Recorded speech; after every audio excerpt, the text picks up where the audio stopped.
हाय हाय हाय हाय। आज लोकतंत्र का हत्या दिन दहाड़े इस सदन में आदरणीय स्पीकर जी ने किया है। राज्य सरकार के इशारे पर, झारखंड मुक्ति मोर्चा और कांग्रेस के इशारे पर आज बिना किसी दोष के जिस तरह से माननीय स्पीकर महोदय ने अपना जो व्यवहार दिखलाया है वो साफ दिखलाता है कि राज्य सरकार निरंकुश हो चुकी है। आज लोकतंत्र की हत्या करने वाली सरकार ने इस अभूतपूर्व काला अध्याय को रिपोर्टिंग करने से पहले तो यहाँ के जितने भी हमारे पत्रकार हैं उनको आने से रोका आज सदन के अंदर। वहीं दूसरी ओर उन्होंने बड़े ही अमर्यादित तरीके से बड़े ही तेज में हमारे तमाम विपक्ष के साथियों को सीधे सुदीप सोनू जी के कहने पर, सरकार के कहने पर सस्पेंड कर दिया। उनका व्यवहार ऐसा था कि भाई कोई सिपाह सलार अगर मैदान में गया है और उनके आका ने कहा है और आका के कहने पर यदि उसने काम नहीं कर पाया तो जो झुंझलाहट दिखती है सिपाह सलार की, वैसे ही उनकी झुंझलाहट देख रही थी। और उन्होंने संविधान की मर्यादाओं को भंग करते हुए एक साथ पूरे देश के इतिहास में किसी विधानसभा के अंदर पूरे विपक्ष को सस्पेंड करने का, लोकतंत्र की हत्या करने का इससे दूसरा उदाहरण नहीं मिल सकता है।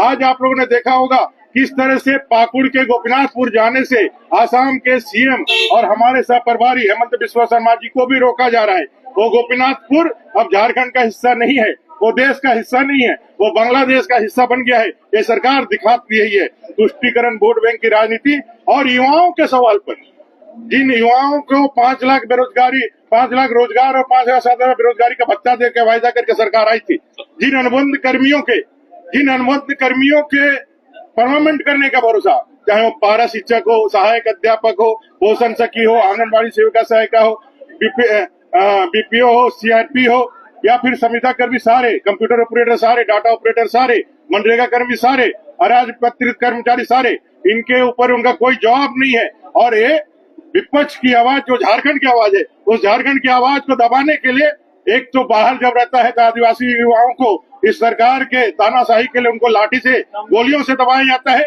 और सदन के अंदर विधायकों को, चुने हुए विधायकों की आवाज को दबाने के लिए अपना विशेषाधिकार का नंगा नाच करते हुए स्पीकर ने जो काम किया है, संविधान के द्वारा यह दिया गया ताकत जो हमसे छीना है, लोकतंत्र के इतिहास में, संविधान के इतिहास में यह एक काला अध्याय है। इमरजेंसी लगाने वाली कांग्रेस आज फिर से कांग्रेस जेएमएम ने मिलकर के एक काला अध्याय लिखा है जिसको जनता कभी नहीं माफ करेगी। मैंने कहा तो पत्रकारों को ये इमरजेंसी है जो कांग्रेस जेएमएम कहती है कि भाई यहाँ अवैध एक डार्क इमरजेंसी चल रही है, हिडन इमरजेंसी चल रही है, उनको अपने गिरबान में झांकना चाहिए कि आज उन्होंने जो नंगा नाच किया उस नंगा नाच को जनता के बीच नहीं जाए, इसलिए पत्रकार सबको भी दर्शक दीर्घा में, पत्रकार दीर्घा में आने की अनुमति नहीं दी।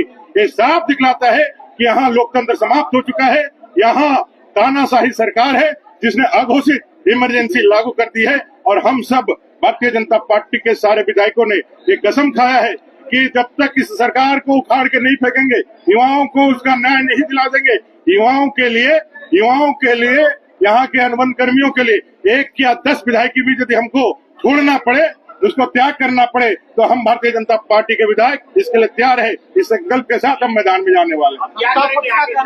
विधानसभा सत्र चलने नहीं दे रहा, कौन सा सत्र नहीं चला है?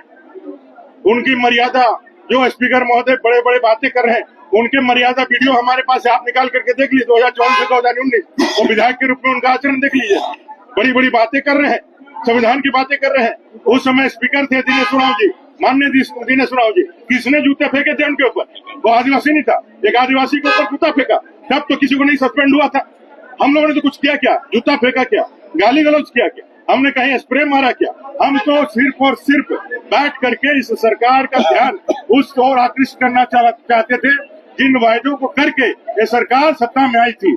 लेकिन इन्होंने सबको ठगा है, इनकी झूठ पकड़ी गई है, इनका नकाब उतर गया है, इसलिए अपनी तानाशाही को यहाँ स्टेब्लिश करना चाहते हैं। लेकिन इनकी उम्र अब 2 महीने से ज्यादा नहीं है। नई सरकार आएगी और इस पाखंडी झूठी सरकार को उखाड़ के बाहर से। बावरी जी, उनका कहना है कि सदन जो है वो अपने नियम कानून से चलता है, तो मुख्यमंत्री कौन सा नियम है? कौन सा नियम है? उन्होंने पूछा क्या हम लोग से?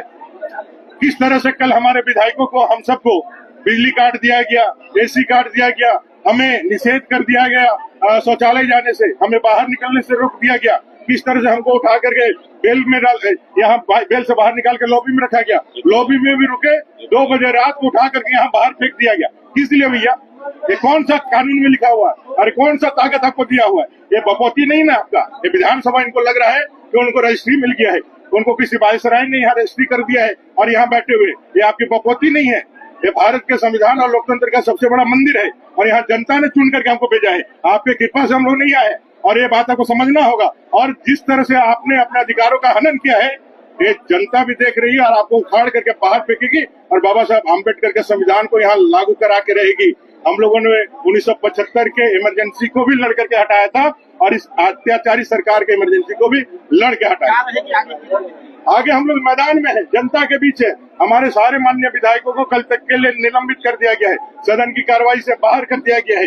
ये सारे लोग डरे हुए हैं, ये सारे लोग बौखलाए हुए हैं, सारे लोग तमतमाए हुए हैं। स्पीकर खड़ा होकर के ऐसे हाथ दिखा करके चैलेंज कर रहे हैं, ऐसे हाथ दिखा के चैलेंज कर रहे हैं। कभी लगा ही नहीं कि स्पीकर के पद में। यहाँ माननीय उच्च न्यायालय ने एक निर्देश दिया कि बांग्लादेशी घुसपैठियों का पहचान करो, बांग्लादेशी घुसपैठियों को पहचान करके उनको रेखांकित करके उनको बाहर निकालो। और ये स्पीकर जो खुद अथॉरिटी है, आज जिसके ताकत से हो हम लोग के ऊपर कलम चलाएं, वो खुद अथॉरिटी है, वो न्यायाधिकरण के खुद सभापति है, वो खुद बाहर क्या स्टेटमेंट देते हैं जो बांग्लादेशी घुसपैठ जैसा कोई मामला ही नहीं है। एक न्यायाधिकरण दूसरे न्यायाधिकरण को चैलेंज करता है और संविधान की बातें करते हैं, संवैधानिक परंपरा और विषयों की बात करते हैं। आप पूरी तरह से बायस्ड है, आप पूरी तरह से एक कार्यकर्ता के रूप में, ऐसा कोई भी स्पीकर हम लोगों ने नहीं देखा है जो पार्टी का झंडा लेकर के और अबीर लेकर के इस मंचों पे जाए। और अपने लोगों का कोई उदाहरण है आप लोगों के पास? हम लोग विधानसभा कितने स्पीकर रहे, चाहे सीपी सिंह जी रहे, राम नथवाणी जी रहे हो या दिनेश उरांव जी रहे हो, किसी स्पीकर ने ऐसा व्यवहार किया है क्या? इन्होंने मर्यादाएं तार की है, इन्होंने लोकतंत्र और परंपराओं का हत्या किया है और हम लोगों को नैतिकता और हम लोगों का आचार सिखा रहे हैं। खुद वो गिल्टी है, वो खुद इसके कल्प्रिट है और जनता इसका जवाब देगी। Thank you.